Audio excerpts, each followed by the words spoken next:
દાંતા તાલુકાના પાડલિયા ગામે કે જે અંબાજીથી આશરે 12 કિલોમીટર દૂર આવેલું છે, ત્યાં સર્વે નંબર 9 કે જે ફોરેસ્ટ વિભાગની જગ્યા છે, ત્યાં સવારે 8:30 વાગે અંદાજિત નર્સરી અને પ્લાન્ટેશનની કામગીરી ચાલી રહી હતી. ફોરેસ્ટ વિભાગની સાથે સાથે પોલીસ અને રેવન્યુ ડિપાર્ટમેન્ટના લોકો પણ તેમની સાથે હતા.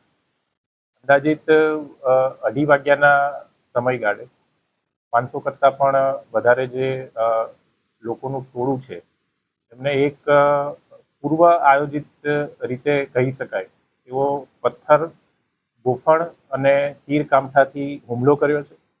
આ જે હુમલો થયો એમાં ફોરેસ્ટ વિભાગ, પોલીસ વિભાગ અને રેવન્યુ એડમિનિસ્ટ્રેશનના અંદાજિત 47 જેટલા અધિકારીઓ અને કર્મચારીઓને ઈજા થવા પામી છે, જેમાંથી 45 જે આપણા અધિકારી કર્મચારીઓ હતા કે જે ઈજાગ્રસ્ત થયા હતા, એમને અહીંયા અંબાજી સિવિલ હોસ્પિટલ ખાતે લાવવામાં આવ્યા હતા અને એમાંથી વધુ સારવાર માટે 9 જણાને હાલમાં પાલનપુર ખાતે રિફર કરેલા છે અને 2 અધિકારીઓને સીધા જ પાલનપુર ખાતે અત્યારે સારવાર લઈ રહ્યા છે.